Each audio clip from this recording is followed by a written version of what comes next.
This is the Biz News Podcast, one-on-one conversations with experts in business and personal development.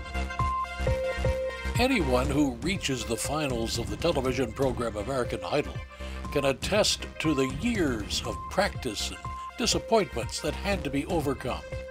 Christina Cewe did it, becoming an American Idol Top 10 finalist and a recording artist, traveling the world, writing and recording music. And then, while at the top, she decided to go in a completely different direction. In this edition of Bizgnus Interviews, Christina Cewe talks about following her dream only to rethink her goals in life. Let's set the table for our viewers and our listeners by telling them who you are. Well, my name is Christina Cewe. Formerly Christina Christian. I was on the first season of American Idol 20-something years ago. I'm a mom of 3. I'm a children's author, and I work in the technology sector as well. Now, what a lot of people may want to know is what happens to contestants on these programs, especially American Idol, where we know the contestants work their patooties off to succeed. What happens? So some of us get signed. On our season, there 4 of us got signed to recording contracts, and we went on to record music. I ended up taking a different direction just because personally, my husband and I were engaged prior to the show, and it started making some stress on our relationship. And I made a decision. I made a decision to follow my heart. And we've been married almost 20 years now, and we have 3 kids. Well, that seems to have worked out quite well. Really did. The recording industry might not have been for you then. You know what? We made that decision. I think it was too difficult at that time to have a strong relationship in an industry that doesn't necessarily promote that, or didn't promote that back then. Now you're in high tech. What are you doing now? So I run a sales team in technology sector. We handle content delivery, so streaming. We do a lot with streaming companies, and we handle the infrastructure behind that. So that's my life, like deal making and managing wonderful people and helping them to make their goals. So how do you do that? Because you can't just say your goal this month is X, and if you don't make it, off with your head. I would say my road in technology, how I got to this point is when I was looking for a field that would allow me flexibility to be with my kids, as well as a field that allowed me to continuously learn. I researched a lot, and I found the technology sector. And that sector at the time, 13 years ago, even today, didn't have a lot of room, or didn't have a lot of women in the field. It was very male dominated. So there was a lot of room for growth.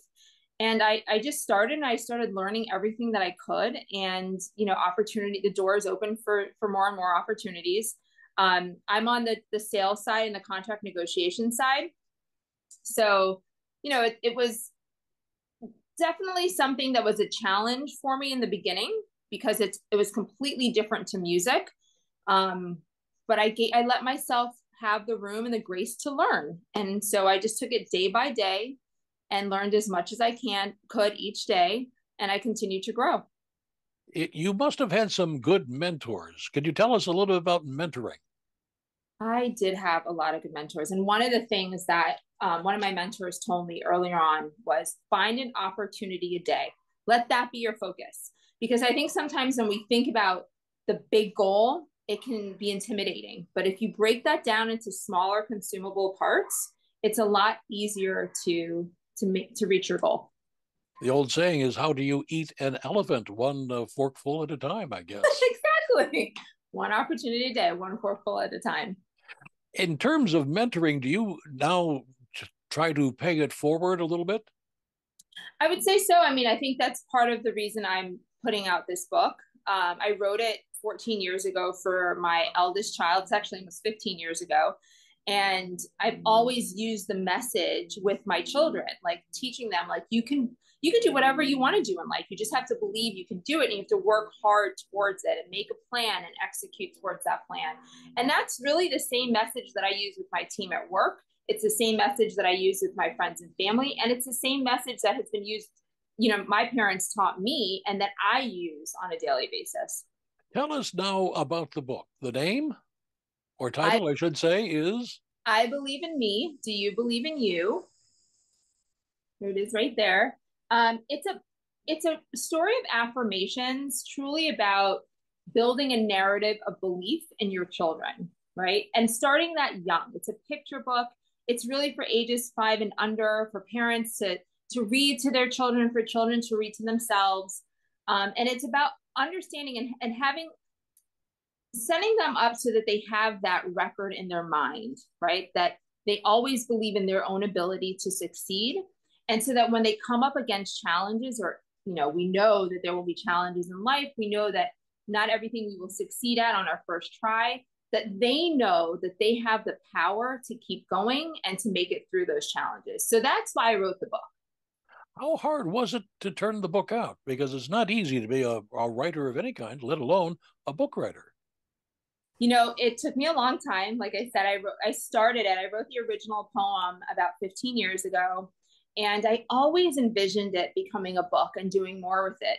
But as life happens, you get filled with life, right? I had more children, and I got into a new sector, a new job, and that kind of took a lot of my time. And during COVID, and when we had the great slowdown, I was able to find a wonderful illustrator that was able to take the ideas that I had and create them with the story. And that's truly when I literally took it every day. Like, what can I do today that can get me closer to my goal? And we were able to release it last November. We have had an awful lot of authors as guests on our podcast over the years, and some are in their 20th book and stuff like that. And I wonder, when do they sleep? And others are just turning out their first book or two. What's been the experience and reaction to your book? I have to say, and I'm so grateful, the reaction's been really good. I've had messages from parents when children are reading it, like they get very excited. I've had messages from teachers saying that their kids love it and they've been reading it. I think the fact that it's a positive message that is easy to understand, that people can identify with, and it's written in a poem, so it's somewhat of a rhyme. I think, how can somebody not like it when you're trying to put out positivity? So I'm very grateful that I'm trying to put out positive energy and I'm getting that positive energy back. How are you marketing the book? Because if memory serves me correctly, that's the toughest thing. That has been the biggest learning process for me. And again, I work full time, and this is my passion project. So I self-published. I don't have an agent. I'm really, working as hard as I can. So sorry. To use social media, word of mouth. I think it's been great. I've been, asked to come on some news channels and have some interviews. So that's been helpful as people read it and they hear about it.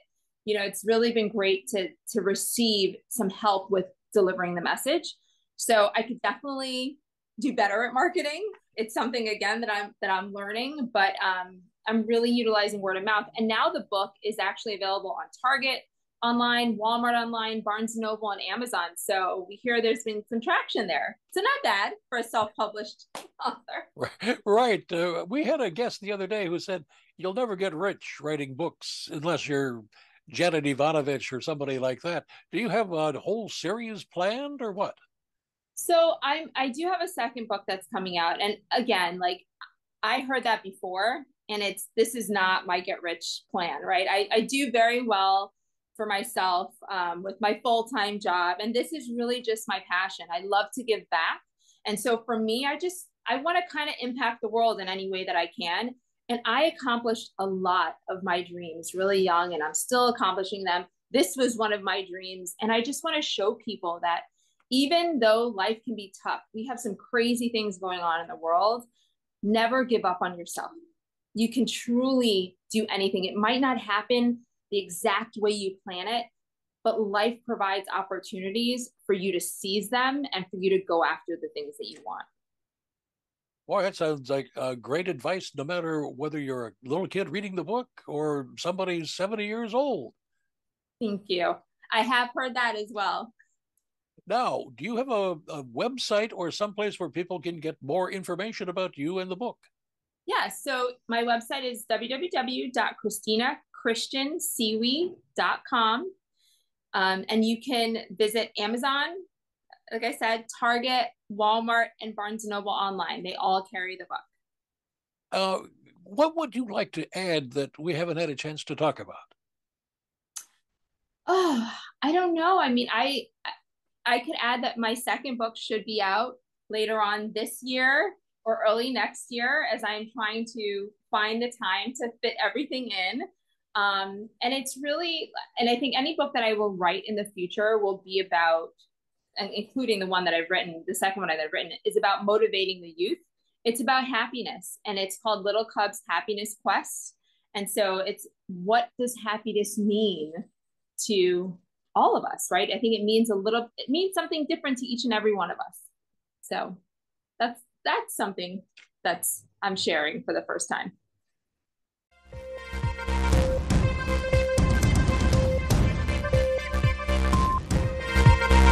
You've been watching the Bizgnus Podcast.